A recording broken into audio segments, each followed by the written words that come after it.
Emmy and Golden Globe winner Jean Smart back on Broadway for the first time in 25 years. It's the new solo show, Call Me Izzy. Let's send it out to Paul Wontorek.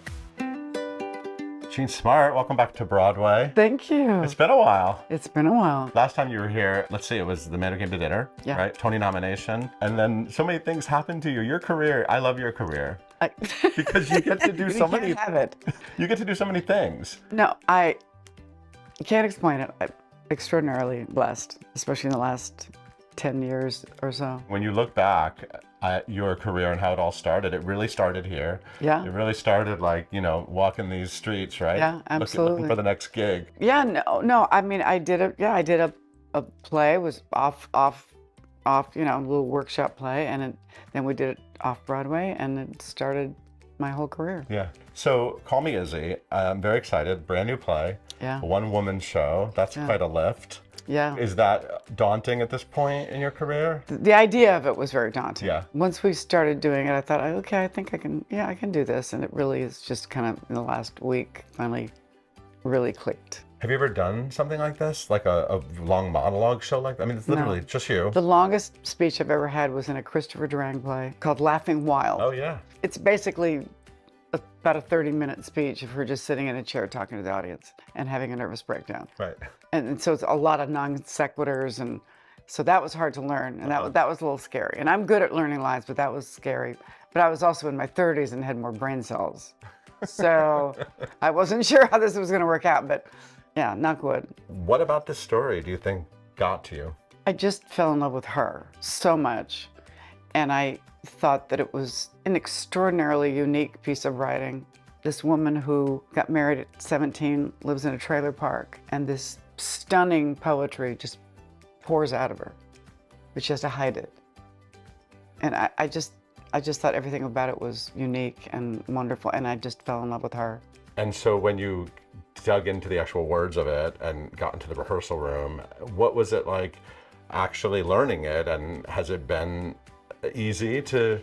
It didn't come as quickly as many things. This is extraordinarily well written, but it jumps around in time often, things like that. So that's just one of the things that made it a little bit harder to learn. Plus, I'm voicing, I think, 8 other people. 90% of it is Izzy, but the rest of it is her husband, her teacher, her neighbor, an older couple that she meets briefly, a cowboy she picks up.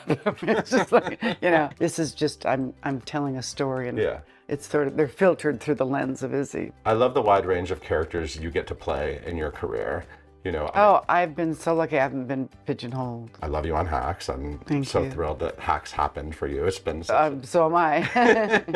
It's been such a delight to watch you do it. And obviously, you're playing a famous person on Hacks, and now you're playing sort of a woman in a trailer and very working class. And there's a nice range of humanity on your resume. Yeah. So what do you love about somebody like Izzy? Yes, I love her optimism. I love her humor.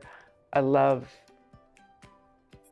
her love of language, her love of nature. She's a survivor, and she still has optimism. She still has joy, even when she goes through really, really, really rough time. I've looked back on your credits, and you were doing plays all over the place, right? Yeah. And doing the regional shows and off-Broadway, and you had a big success off-Broadway, right? And last summer at Blue Yes, Coast. yes, at the Actors Playhouse, which seems like that was really kind of got you to Broadway. I just love thinking about the actors at that point, and sometimes you just think like, is this gonna add up? Is this gonna happen? And you're just going from gig to gig looking for the thing. Do you remember like when you actually sort of felt like something's happening for me? I always wanted to come to New York. I didn't really think about doing television and film. It was just basically, I'm going to go to New York and do theater. But I happened to audition for a TV show in New York that was shooting in LA. It was called Teachers Only with Lynn Redgrave. It was a sitcom. I had done theater for a long time, and I was now about 31, I guess, and I thought, well, maybe I should find out what being on camera is like. And so I, took the job, and it didn't last long at all. But I stayed in LA for a while. But I wish I had stayed in New York a little longer. So you're here for a nice summer run. What do you want people to know about this play? And you're Yes. sort of in between the spring and the fall season, but it's Yes. like a nice special Yes. summer treat. Yes, I hope so. I mean, I know a lot of people leave the city in the summer, but I hope if they're back sometime in August, they'll really catch the end of it. And judging from the audience's reaction, they're having so much fun with the humor in the play. Yeah. They're just getting it more than I ever could have dreamed, but also to the very, unfortunately, kind of dark parts of the story. They seem to be just riveted on. So that's been very, very gratifying, and it's a wonderful story about an extraordinary woman, and the ending is kind of a little ambiguous. So you have to make up your mind about what you think that actually happens at the end.